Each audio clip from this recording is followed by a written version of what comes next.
يلا نعمل معجنات جميلة جدا، اكبر بديهة في العالم كله. شايفين شكلها جميل قوي، مكوناتها بسيطة جدا، طالعة شكلها في منتهى الجمال، طرية هشة ملفوفة. مفيش بعد كده. جهزي كيلو من الدقيق منخول كويس، نزلي عليه معلقتين كبار من الخميرة الفورية ومعلقتين كبار من السكر، وقلبي المواد الجافة مع بعض. انزلي عليهم بثلاث بيضات بدرجة حرارة الغرفة.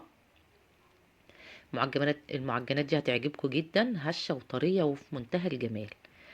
ده شرش اللبن اللي انا شايلاه من الجبنة. الناس اللي اتفرجت على فيديو الجبن،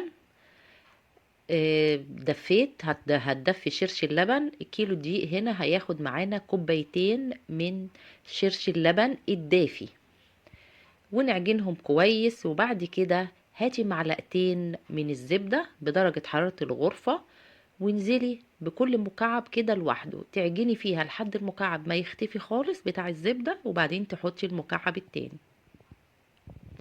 والعجينة تتعجن حوالي 10 دقايق متواصلة عشان تديكي نتيجة كويسة، وتطلع عجينة مورقة وطرية وهشة وفي منتهى الجمال.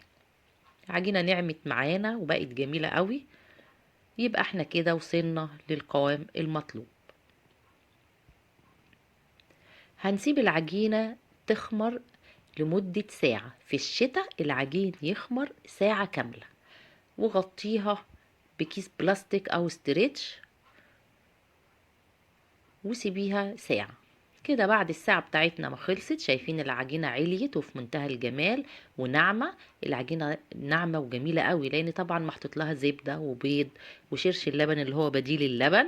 وهنا شرش اللبن بيدينا معجنات في منتهى الجمال، احلى من اللبن كمان.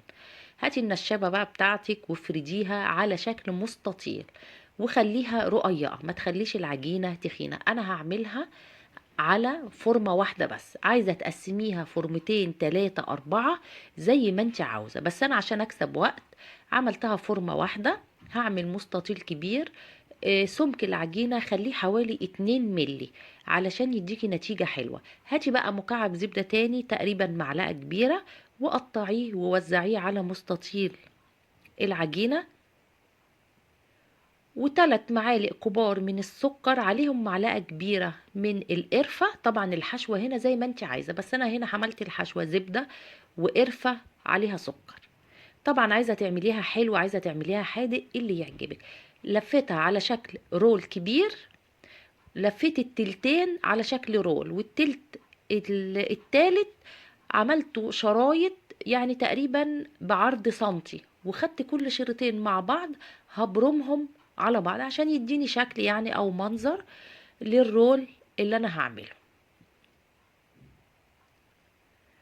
القرفة مع الزبدة مع السكر بتدي ريحة مش ممكن، وبيطلع طعمها حلو قوي. ده طبعا للناس اللي بتحب القرفة.